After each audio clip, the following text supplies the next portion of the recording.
Fórmula Noticias Tabasco presenta la entrevista. Amigos de Presente TV, de Radio Fórmula, nos da muchísimo gusto recibir en las instalaciones del Grupo Presente Multimedios a Soraya Pérez Munguía, una mujer que ha desempeñado diversos cargos, tanto en la administración estatal como en la administración federal e incluso en organismos que están vinculados, algunos a la iniciativa privada y otros de manera independiente. Una tabasqueña que está destacando en las grandes ligas de la administración federal, hoy en el Instituto de Administración y Avalúos de Bienes Nacionales, mejor conocido como INDABIN. Antes que nada, bienvenida, Soraya, qué gusto saludarte y recepcionarte en esta tu casa. Muchísimas gracias, un gusto y un placer visitar las instalaciones de este grupo tan importante. Digo, y aquí en una temperatura agradable, porque ya sabes cómo estamos en tu tierra con estas altas temperaturas que nos pegan año con año y cada vez más intensas. Sí, muy intenso el calor, pero muy sabroso, sabrosísimo. Me encanta venir a Tabasco y llevarme un poquito del calor de Tabasco. Bueno, has estado en diversos organismos, has estado en la Administración del Estado de México, en el Instituto Hacendario del Estado de México, en otras partes, sabes mucho de economía y hoy te toca encabezar un organismo fundamental con lo que trae para Tabasco y la región la reforma energética, la creación del INDABIN, de este organismo, digamos, evaluador, mediador, pero el chiste es que lo conozcamos, que nos expliques de qué se trata, qué haces, hacia dónde va este organismo. Muchísimas gracias. El INDABIN es un organismo pues ya antiguo, son más de 60 años de historia, antes éramos la Comisión de Avalúos, y hace 11 años nos transformamos en un instituto. Básicamente el INDABIN es la agencia patrimonial del Estado mexicano y pues bueno, tenemos la no menor tarea de determinar toda la política inmobiliaria y de arrendamientos del Estado mexicano. Como parte de estas políticas determinamos todos los avalúos y justipreciaciones de renta, es decir, determinamos los precios que serán necesarios para adquirir infraestructura, adquirir tierra para el desarrollo de infraestructura o cuando necesitamos enajenar algún bien inmueble o mueble. Esa es una tarea delicada porque además se constituye como una herramienta de racionalización del gasto. Evitas el despilfarro si un ente de confianza y experto y certificado determina los valores en los cuales se van a hacer las transacciones de la propiedad raíz principalmente. Y pues bueno, además controlamos y normamos todos los inmuebles federales usados como oficinas administrativas directamente. Administramos, vigilamos, custodiamos y le damos mantenimiento a los denominados inmuebles federales compartidos. Ahí entran los palacios federales, los puertos fronterizos, como el Ceibo en Tenosique, y también manejamos un portafolio muy interesante que es el portafolio de tránsito de aprovechamiento, es decir, cuando una dependencia usa un inmueble y por mucho tiempo, pero llega el tiempo en el que deja de ser útil para el servicio público, lo pone a disposición del INDABIN para que el INDABIN determine su mejor uso y aprovechamiento. Por ejemplo, el aeropuerto, ¿no? Habían tierras que formaban parte de nuestro portafolio, pero se determinó que el mejor uso y aprovechamiento por parte de este órgano que presido era para una vía de comunicación importante como el aeropuerto y se le destinó a la Secretaría de Comunicaciones y Transporte. Esa tarea es muy delicada también, muy importante, porque estamos constantemente analizando el portafolio inmobiliario del Estado mexicano. Y no menor tampoco, tenemos como parte de todo el portafolio 67,000 inmuebles en uso de asociaciones religiosas. Desde las leyes de la reforma, todas las iglesias son propiedad de la nación. Entonces hacemos un ejercicio de control normativo porque están en uso, custodia y mantenimiento de los responsables legales de las asociaciones religiosas. El portafolio, para que te des una idea, de inmuebles en el gobierno federal son más de 107,000 inmuebles. Es un portafolio de los más complejos en el mundo. Cuando me reúno con mis homólogos en el mundo, bueno, es sin duda de los homólogos con los que yo trato, que son básicamente de Europa y de América del Norte, el portafolio más complejo, un poco más parecido a los de América Latina quizás, claro, ¿no? Pero el tema de manejar inmuebles religiosos lo hace también muy complicado. En términos generales ese es el INDABIN. Pareciera que si revisas mi experiencia laboral, eh, el tema de administración del patrimonio está fuera del tema hacendario, pero la realidad es que no. Una vez que ya entiendes de qué se trata el instituto, sabes que es 100% un tema hacendario y de administración pública. Me tocó tener una responsabilidad similar en el Estado de México, en donde controlamos, evaluamos y administramos el patrimonio del Estado de México y en la Secretaría de Finanzas del Estado de México. Entonces, realmente es una función muy interesante y parte de mi visita a Tabasco en este día es poder compartir algunas de las experiencias a nivel federal, porque el orden estatal y el orden municipal deben abocarse hacia una buena administración del patrimonio inmobiliario, porque les puede generar en el corto y en el mediano plazo recursos, economías, y finalmente son de los ciudadanos, son inmuebles patrimonio de los mexicanos. En un paréntesis, y tiene una vinculación también con lo que se denomina patrimonio nacional, patrimonio de la humanidad. No. En algún sentido, no. Pero ¿sabes, por ejemplo, qué inmueble pudiera tener este carácter? Con la mano en la cintura de este edificio. Sí, fueron parte de las acciones que hicimos desde el primer año, hacer un levantamiento físico de los 107,000 inmuebles, y algunos de ellos están catalogados o como monumentos, o como patrimonio, o como monumentos artísticos o arqueológicos o históricos, o como patrimonio de la humanidad. Entonces es una catalogación. En algunos casos lo hace la Secretaría de Cultura, en otros casos organismos internacionales, pero todos ya están inventariados dentro del mismo sistema de información inmobiliaria. Vamos aterrizando el tema a la tierra, al avalúo, a los costos, al trabajo de Indavin, de manera concreta en el procedimiento y las acciones que se encabezan en el marco de la reforma energética.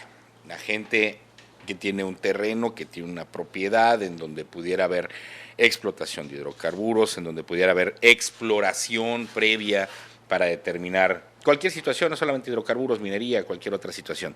¿Cómo están trabajando en este contexto? Porque toma un papel relevante con esta materia.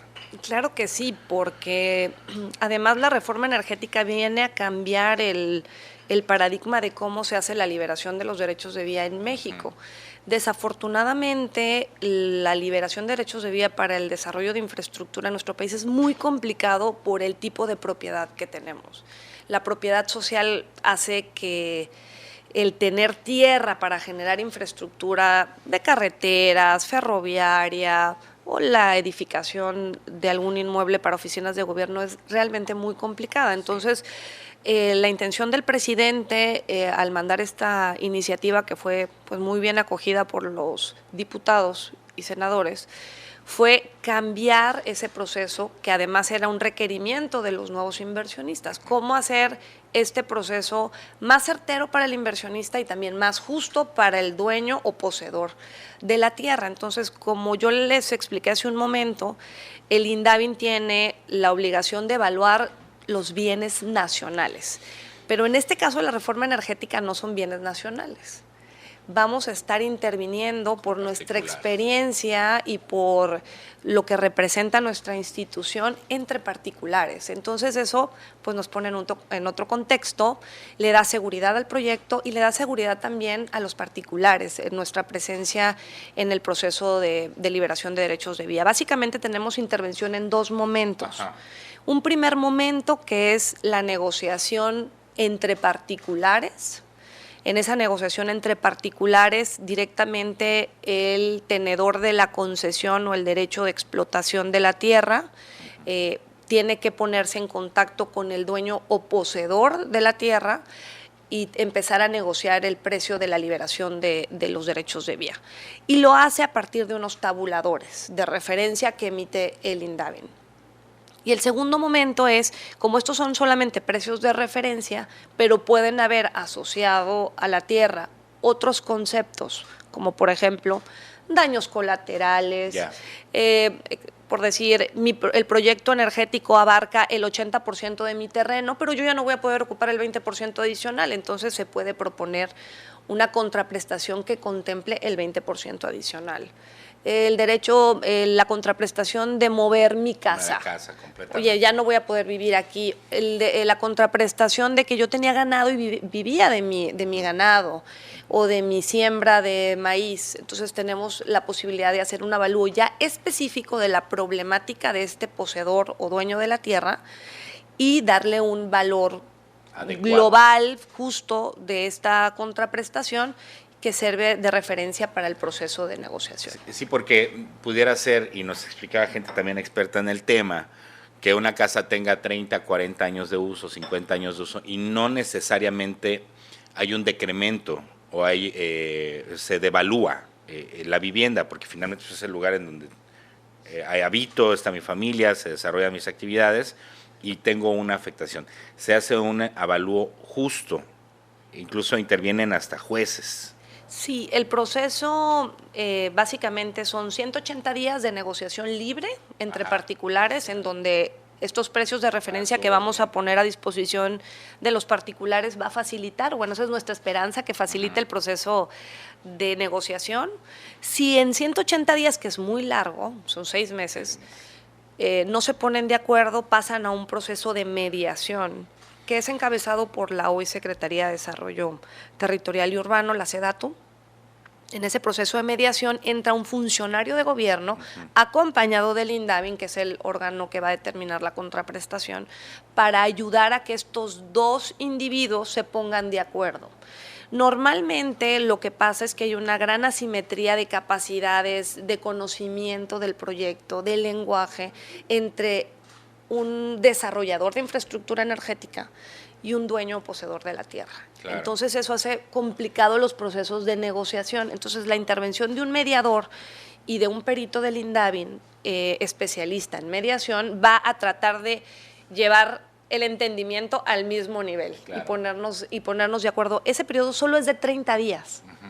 Y después, si en esos 30 días, aún con la intervención del INDAVIN y del mediador, no se ponen de acuerdo, entonces el concesionario puede optar por una servidumbre legal. ¿Qué es esto?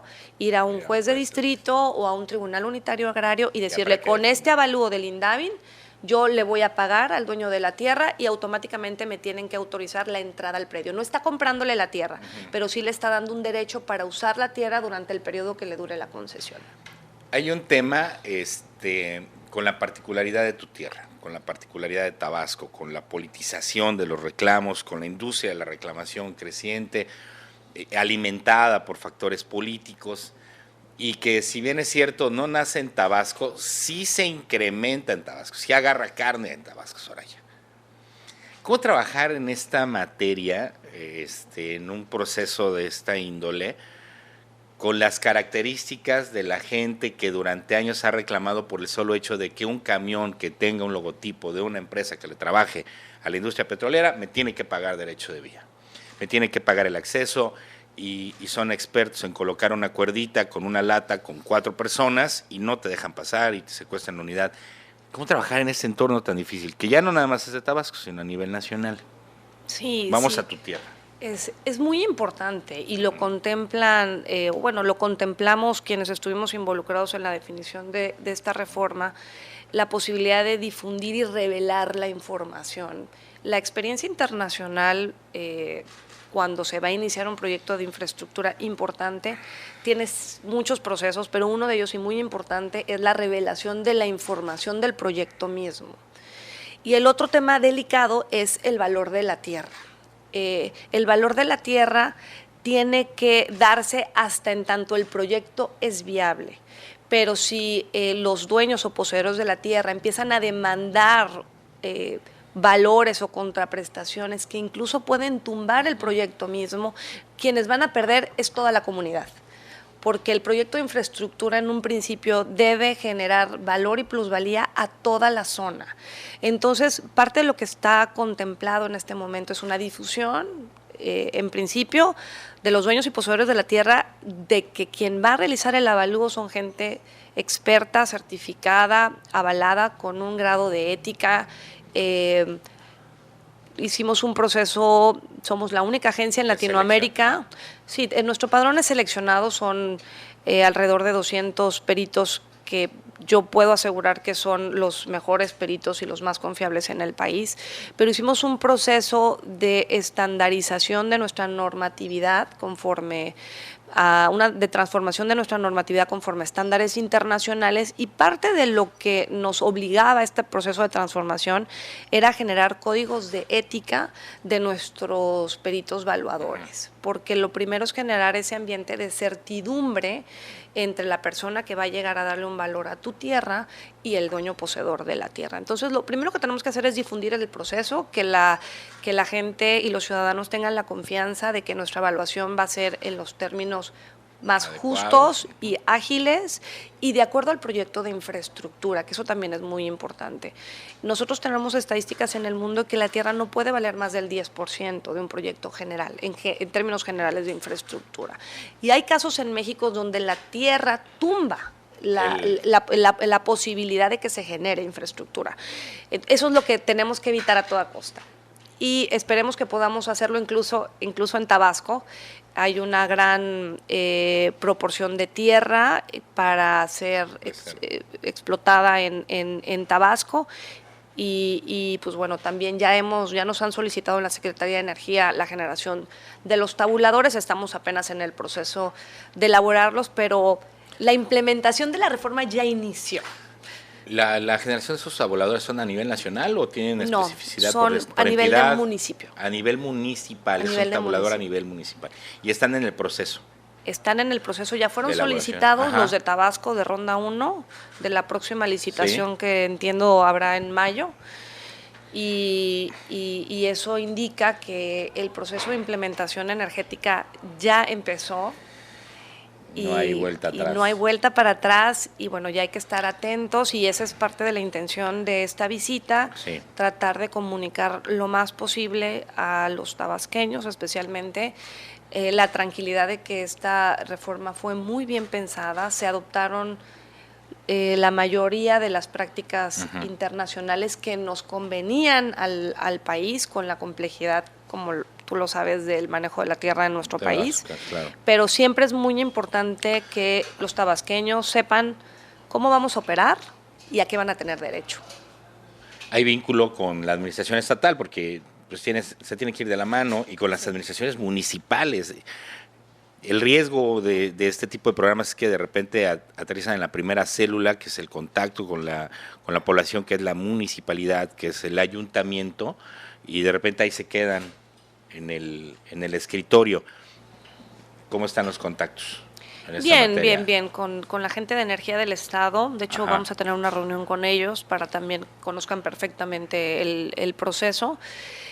Yo lo que quisiera recomendarle al gobierno estatal es que definitivamente tenemos que armar un clúster en donde estén involucrados la sociedad organizada que está vinculada al proceso energético, donde estén involucradas las empresas energéticas que ya se están asentando en el Estado, las instituciones académicas también tienen que estar en la mesa sentados, y por supuesto los funcionarios del gobierno estatal, que son importantísimos como un vínculo para asegurar que lo que se está planeando se puede ejecutar en tiempo y forma. ¿Hacen una labor de acompañamiento? Sí, el acompañamiento directo lo da la SEDATU a través del mediador. Ya. Y el mediador solicita la presencia del perito, porque el mediador no tiene los conocimientos para determinar la contraprestación y el perito sí los tiene. Entonces la SEDATU le solicita al INDAVIN que los acompañemos durante la mediación. Es una mediación muy rápida, solo son 30 días. Entonces, lo que le está apostando el legislador, el espíritu del legislador, fue que la negociación se pueda dar en los 6 meses previos, que es una negociación directa, sin intervención del gobierno, pero con el apoyo de estos precios de referencia, que son un piso para la negociación. Lo que también busca el legislador es asegurar al menos el valor de mercado, ya sea de renta o de adquisición, depende de lo que el concesionario o el tenedor del derecho de explotación le haya ganado, ¿no? Claro. Pero y que crea que es lo mejor. Entonces, estoy imaginando este escenario en donde yo tengo el derecho de explotar una tierra en Paraíso. Entonces yo me acerco, identifico el predio y voy a ver a los dueños o poseedores de esa tierra. Y tengo un valor de referencia que me fue entregado por el INDAVIN, que da tanto el valor de metro cuadrado para renta o para adquisición. Y con este tabulador voy y negocio. La intención es que en estos 6 meses no haya intervención del gobierno, sino la posibilidad de esos precios ayuden a que la negociación sea más sencilla. Si eso no se da en 6 meses, entonces pasamos a la mediación. Ya. Y si no hay la mediación, nos vamos a la servidumbre legal, que es un derecho obligado a que me dejen pasar. Al juez. A ver, ¿qué le dices a la gente que nos está sintonizando, que nos está viendo y que está conociendo sobre este elemento? Yo le digo nuevo, tú dices, tiene muchos años operando, pero tenía otro nombre, pero hoy tiene nuevos elementos en que trabajar, que es con el marco de la reforma energética. ¿Qué le dices a la gente para que pasemos a otra fase de la entrevista? Que tengan confianza. La reforma energética, especialmente para Tabasco, es sumamente importante. La cuenca sur, que es en donde está inmerso Tabasco, tiene el 85% de reservas, de las reservas probadas de todo el país. El impacto en Tabasco de la reforma, si logramos implementarla adecuadamente, debe ser de beneficio para la ciudadanía. Un Tabasco que hoy desafortunadamente no tiene elementos para crecer, no tiene elementos para emplear, a partir de esta iniciativa y de este proyecto y de las potencialidades que tenemos en materia de recursos naturales, puede ser el pivote para volver a tener una agenda de crecimiento en Tabasco. Hay estadísticas que mencionan que con la implementación de la reforma solo en Tabasco podríamos estar creciendo al 7%. México crece al 2.5%. ¿Y Tabasco? Hoy Tabasco decrece. Somos los únicos 2 estados, Campeche y Tabasco, obviamente por el impacto de la reforma y los precios del petróleo y que no hemos podido detonar este sector que nos está generando riqueza. Pero la posibilidad es que vamos a crecer mucho más que el país si logramos implementar. Estemos atentos, tengan confianza en sus instituciones. El presidente ha hecho esta iniciativa con ánimo de volver a retomar la agenda de crecimiento económico en el país y especialmente en Tabasco y Campeche. Bueno, aprovechando la coyuntura, para que pasemos a otra fase, tu visión también como economista o bueno, como en este ámbito de las finanzas, del dinero, ¿cómo ves a Tabasco? Ya hablaste de lo que está atravesando Campeche, Tabasco, incluso de la medida que acaba de anunciar recientemente el presidente en su visita a la entidad, pero ¿cómo ves a grosso modo la economía de Tabasco, el futuro de tu entidad, desde la alta esfera del poder? Pues la situación actual es crítica, Claro. lo mencionaba ahorita, los indicadores y los números no nos dejan otra salida. Empleo, pues tenemos caídas de empleo espantosas, más del 9%. Todo el país está generándose empleo. Estamos creciendo el empleo en 5%, una generación de empleo no antes vista en más de 20 años. Pero Tabasco tiene caídas muy importantes. Nunca antes habíamos estado en niveles de delincuencia, de inseguridad como los tenemos ahorita, falta de facilidad en hacer negocios, falta de elementos de competitividad en el Estado, una ocupación hotelera bajísima, 35%, eso es un indicador como economista, y perdón que no me pueda quitar la cachucha, de que algo anda mal en el tema económico. Son indicadores, son términos. Mencionamos empleo y crecimiento económico, por supuesto. Entonces, falta una agenda. Lo que yo veo es que falta una agenda. Me sumo al llamado del presidente que hizo hace un par de semanas, porque desde la crisis petrolera que vivimos, y recordemos que hace menos de 24 meses el precio del petróleo rondaba los más de $100 el barril. A principios de este año estuvimos en $20 el barril. Entonces realmente ha sido un impacto muy, muy complejo para el país en su conjunto, más para Tabasco. Pero bueno, lo bueno, y por eso creo que es importante apegarnos a esta nueva agenda, es que después de la crisis, esta es la agenda que hay hoy en Tabasco. Es una serie de medidas que vienen desde las del corto plazo hasta unas del largo plazo. Corto plazo, están anunciando un programa de financiamiento a toda la proveeduría, especialmente la que está relacionada con las cadenas de valor petrolera. Importante, ya empezó a pagar Pemex lo que debía. En la primera empezaron a pagar en todo el país alrededor de 20,000 millones de pesos. Hasta medidas de largo plazo como la creación de una nueva zona económica especial en donde también vamos a tener una participación como Indavin, porque a nosotros se nos tocará, en caso de que se requiriera tierra, aportar tierra al proyecto o comprarla y evaluarla eventualmente, ¿no? Una zona económica especial es una detonadora de ventajas fiscales, de generación de empleo, es una agenda importante. Otras acciones inmediatas para retomar y diversificar nuestras competencias, retomar en el agua, que es un activo súper importante en Tabasco, en la agroindustria, nuevas potencialidades económicas para Tabasco. Y me gusta mucho que la propuesta del presidente incluyó un consejo, que es lo mismo que necesitamos para el tema de petróleo. Un consejo en donde está involucrada la sociedad organizada, los empresarios del Estado, porque no hay gente que conozca mejor la situación que los que están viviendo en Tabasco. Claro. Obviamente los funcionarios federales y los funcionarios del orden local. En un consejo de esta naturaleza tiene el único objetivo de asegurar la implementación de las acciones inmediatas y de que si no se están llevando a cabo, ser la llamada de atención para que se retome la agenda. ¿En dónde, desde tu visión también por lo de los impuestos y la economía, en dónde pudiera estar la sede de la zona económica especial? Porque tiene que haber una sede física en donde confluyan todas, pues hasta la representatividad de Indavin, SEDATU y otros organismos más. ¿En dónde la ves? Yo la veo en Paraíso. ¿En Paraíso? ¿Dos Bocas o en Paraíso? En Paraíso, ¿no? Generalmente. O sea, sí la veo adecuado ahí, pero porque seguramente va a ser una zona económica asociada a la actividad petrolera. Esa es mi visión, pero realmente hay que hacer un análisis de dónde hay disponibilidad de tierra, dónde hay flujos. Puede ser que quieran Cunduacán, que está en el camino a Villahermosa, entonces habrá que analizar bien la disponibilidad de tierra. La disponibilidad física y de tierra. Y de tierra. ¿No? Y de cómo no.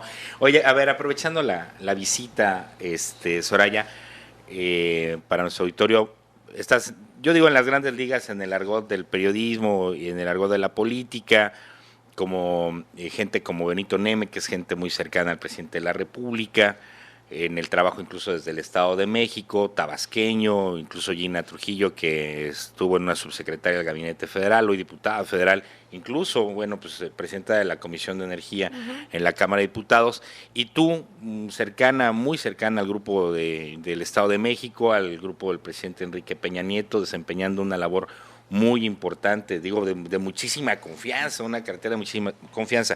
¿Cómo ha sido tu tránsito en la Administración Federal? ¿Cómo te has sentido? ¿Cómo has ido escalonando todos estos peldaños a manera también de impulso para quienes están buscando este tipo de posiciones? Pues, honestamente, toqué puertas. Ajá. Toqué puertas y tuve la oportunidad de que quien me la abriera, hoy el presidente de la República, pues es una persona abierta a nuevos cuadros.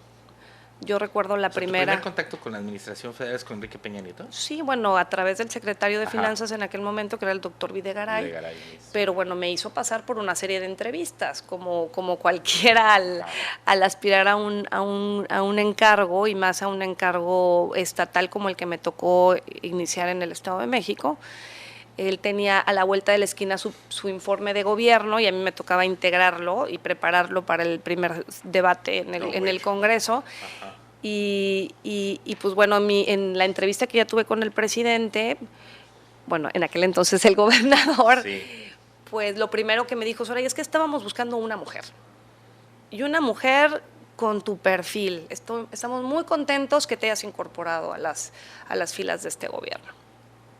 Él es una persona muy abierta a generar nuevos cuadros, a darle posibilidades también de crecimiento a los nuevos cuadros, a delegar, por supuesto, y es un hombre, y creo que la mayoría de su equipo tiene más o menos el mismo perfil, que están siempre aprendiendo y mejorando y escuchando para aprender. Entonces, yo realmente creo que tuve la suerte de que toqué una puerta correcta, y la experiencia fue muy buena en el Estado de México. Le di la vuelta a todo el círculo hacendario por allá, y eso me permitió quizás ganarme la confianza y obtener esta responsabilidad federal. y va por buen camino con muchísimos proyectos, ¿no? Tenemos muchos proyectos en el instituto. Somos una agencia que le da principalmente servicio a los federales, al gobierno federal. Tenemos poco contacto con los particulares. Por lo delicado de los asuntos, mayormente reservamos toda la información que tenemos, pero bueno, siempre nos caen casos como el aeropuerto, casos como reforma energética, y ahora tenemos varios proyectos que nos acercan con la ciudadanía, como la reforma misma, como el tema de telecomunicaciones, que también te comento en 2 minutos rápidamente. La reforma de telecomunicaciones ha permitido que caigan los costos relacionados con telecomunicaciones en promedio 20%, nada más en largas distancias 45%. Pero ya no podemos bajar más, porque el 80% de los costos de telecomunicaciones están asociados a la obra civil. Y la obra civil en México es el mismo problema con la tierra, es muy difícil tenerla. Me refiero a instalar una antena en un edificio, instalar una antena en una carretera porque no hay infraestructura y no hay red en esas. Es muy complicado. Entonces, la iniciativa del presidente fue, hay que poner a disposición de los concesionarios de telecomunicaciones el patrimonio nacional. Y pues bueno, la ventanilla única también somos nosotros, es el INDAVIN, y nosotros en este año ya vamos a poner a disposición de todos los concesionarios de telecomunicaciones, en una primera etapa 12,000 inmuebles y en una segunda etapa 22,000, y el año que entra estaremos entrando con vías de comunicación, posterías y ductos. Esto va a cambiar, va a revolucionar el país en materia de conectividad.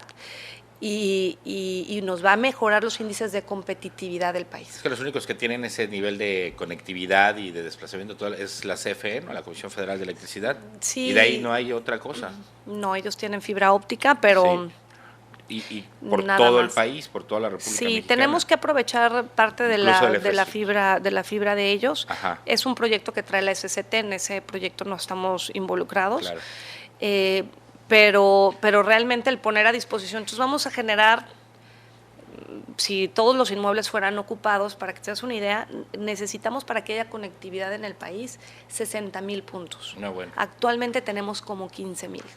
Les falta un realmente falta mucho, por eso se nos caen las señales de los teléfonos, por eso es muy caro el servicio en comparación con otros países desarrollados. Claro, nuestro servicio de telefonía es muy caro, ya son más accesibles, pero realmente siguen siendo, en comparación con los países de la OCDE, los más caros de la OCDE. Sí. Y los que menos infraestructura tenemos. Estamos en el penúltimo. Tenemos en el penúltimo lugar.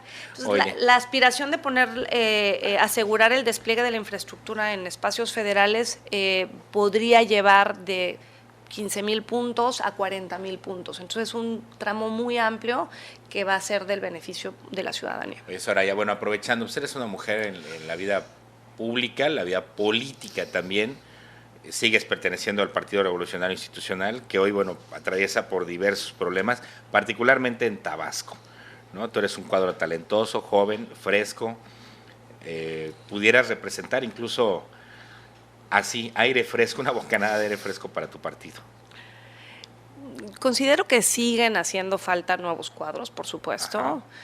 En mi partido y en la política mexicana en general, ¿no? La política mexicana ha sido muy desvirtuada, no hemos sabido convencer a la ciudadanía de nuestra función, y más, todo lo contrario, hay un grado muy importante de desacreditación y desconfianza de la ciudadanía con los políticos, con los funcionarios.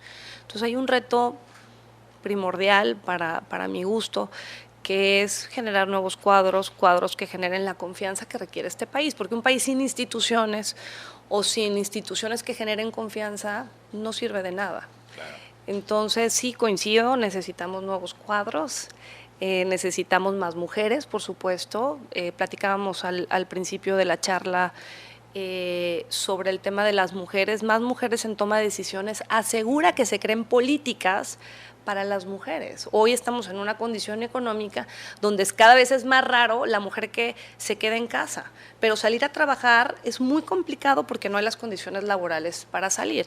Y una economía que crece solamente con un ala del avión, pues no tiene el mismo impulso. Por eso en los países desarrollados, los países donde hay menos desigualdad, hay mucho más inclusión de las mujeres en la vida económica.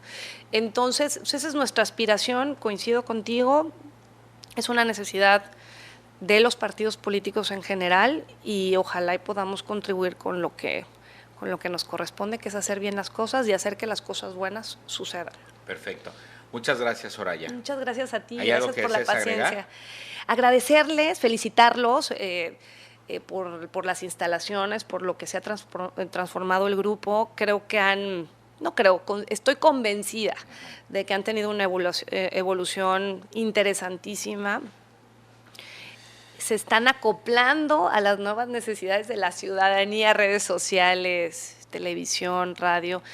Me encanta participar con ustedes y los felicito con muchísimo cariño y un saludo para todos los que forman parte del Grupo Presente. Gracias a ti, y Gracias. éxito, porque también nos enorgullece que haya tabasqueños que están poniendo en alto el nombre de la entidad y luchando también por el bienestar de nuestro país, que es lo que se necesita. Ándale, Soraya. Muchas gracias. Soraya Pérez Munguía, titular del INDAVIN. Continuamos.